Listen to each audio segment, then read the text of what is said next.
नहीं देखो, अभी किसानों के इतना बड़े पैमाने पे नुकसान हुआ है, ये हर साल से भी ज़्यादा नुकसान है ऐसा बताया जा रहा है। लेकिन उसके पंचनामे जब तक नहीं होंगे तब तक मुझे नहीं लगता है कि उसकी मालूमात मिलेगी। और मुझे लगता है कि अभी हमने कृषि विभाग की तरफ से आदेश दिए है, क्या एक्चुअल नुकसान कितनी हुई है, सही नुकसान कितनी हुई है, इसकी आंकड़ेवारी जब तक नहीं आएंगी मुझे लगता है तब तक हमको भी अंदाज़ा नहीं होगा।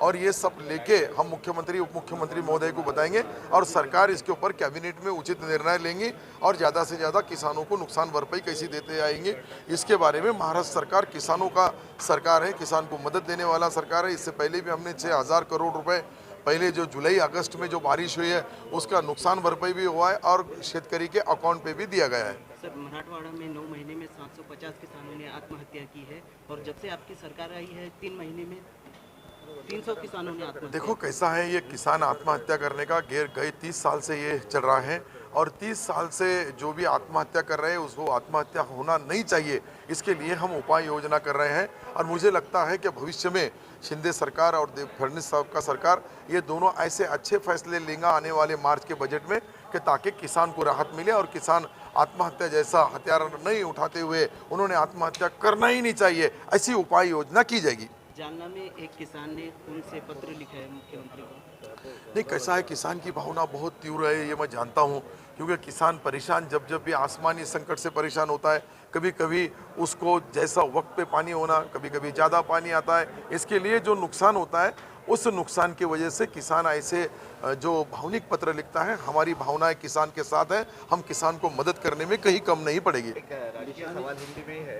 वैभव नायक जो शिवसेना के विधायक है उनकी एसीबी की इंक्वायरी शुरू हुई है। 2002 से 2022 तक ज्यादा संपत्ति के मामले में पूछताछ शुरू हुई है। अब ऐसे कहा जा रहा है कि फिर से एक बार वही पॉलिटिकल कनेक्शन और दबाव डालने का शिवसेना पर प्रयत्न चल रहा है, क्या बताएं? मुझे ऐसा लगता है कि ऐसा कुछ नहीं है। ईडी के पास जो तकरारें होती है, ईडी वो तकरार को तपासती है, उसको एक नहीं 3 बार तपासती है और तपासने के बाद में उसमें सच्चाई कितनी है, उसमें सच्चाई होने के बाद में ही उसकी चौकसी की जाती है। इसमें कोई राजकीय पॉलिटिकल नहीं होगा, लेकिन जब भी कोई भी पॉलिटिकल पुढ़ारी की वो कोई भी पुढ़ारी होगा उसकी जब चौकसी होती है तो वो दूसरे की तरफ उंगली बताता है कि ये राजकीय परिस्थिति के हिसाब से मेरे पे की जा रही है।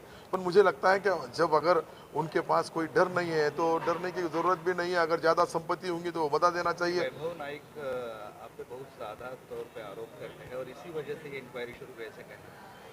अब ऐसा है, जिन जिन की इंक्वायरियाँ शुरू हो रही है वो सभी आरोप करने वालों के ऊपर ही नहीं हो रही है, आरोप से बाहर भी बहुत लोगों पे इंक्वायरियाँ होती है, लेकिन उनके इंक्वायरिया का वही आरोप से संबंध नहीं रहता है, इसलिए वो नहीं बताते। मुझे लगता है कि वैभव जी ने जो भी सवाल उठाया ये सवाल गलत है।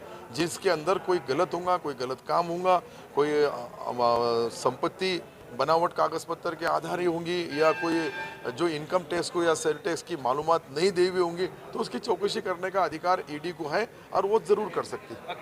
तलवार और भाले को लेकर जो निशान के ऊपर बताया जा रहा है सिख समाज की ओर, जीवन को पूछो सिख समाज की ओर से तलवार और भाले को। नहीं देखो, तलवार और ढाल तो ये हमारी आज नहीं है।